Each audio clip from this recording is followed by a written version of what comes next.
Self-compassion is the care we offer ourselves when we make a mistake or, embarrass ourselves. Been known to do that. Heather Beer is here to tell us why we need to stop being so harsh to ourselves. Just give ourselves a break. Good morning. Morning. I'm all into this, so yeah. Where do you want to start? Well, it occurs to me that we wouldn't have to talk about self-compassion if there wasn't the opposite thing going on, like self-contempt. So I would say the vast majority of people that walk into my office have a whole running narrative in their head of all of the reasons why they're in a bad place, or why they've kind of been forsaken, or why life isn't going good and why they can't get anything done. And so I often ask people, so if I was in your head listening to the things that you tell yourself, what would I hear? And most of them kind of grin a little bit sheepishly and say, well, nothing good, So sometimes I'll have people, keep a log for a day or two and just like notice the thoughts going through your head about yourself. And so it can be pretty telling because they come unbidden. They just come. They're automatic. Once we get in a spot where we're kind of tearing ourselves down, it doesn't take long before that's just an automatic thing. You get up in the morning, or you get up in the middle of the night and there it is. And then you can't get back to sleep. And you get up first thing in the morning and this day is going to go Let me ask you this, poorly. I mean, everybody does that, but then when I actually hear you talk about it, it's like, that makes no sense. Why would I tear myself down? Right?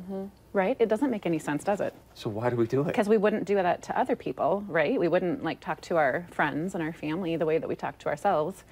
I really think that it has to do with, it's like negative reinforcement. How do we get ourselves to change? I think there's this really bizarre notion that most of us have that if we're hard enough on ourselves, that somehow that will make us change into the thing that we want to be, so that then we're not hard on ourselves anymore and we've accomplished the things that we want to accomplish. But even that makes no sense. I know, right? It doesn't make much sense. I think there's a lot of there's a lot to be said about how we parent our kids in this way. Are we giving them negative things and punishments, or are we giving them positive things and encouragement? Because really, if you think about when you grow and when you're doing well in life, it's when people are encouraging you and when there's kindness and help around you. So how much is it when I know somebody that was molested when they were little, and you listen to their language and it's just self-loathing. Yeah. But that person had no control over that. So right. Right. And that is, unfortunately, one of the very typical things that happens in those situations where there's been some type of abuse. People just turn inward with that, especially kids thinking somehow I caused this to happen to me, because they just don't get how the world works. They don't get that there are bad people out there who do bad things. There must have been something about me that... So there's something about our psyche that wants to take responsibility for things, because I think if we can say that somehow I caused this, then there's this little shred of control that we have. If I can cause it, I can stop it. It's kind of it's a bizarre thing, but I think that a lot of people deal with it.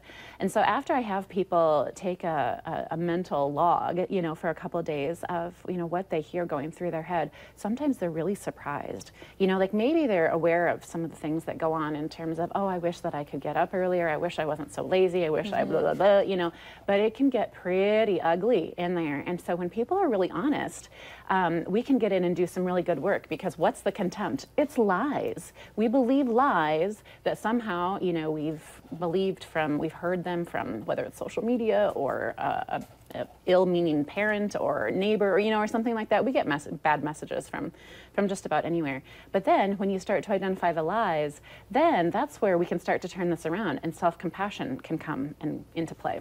So we'll talk about how to turn our minds around away from critiques into positivity when we come back.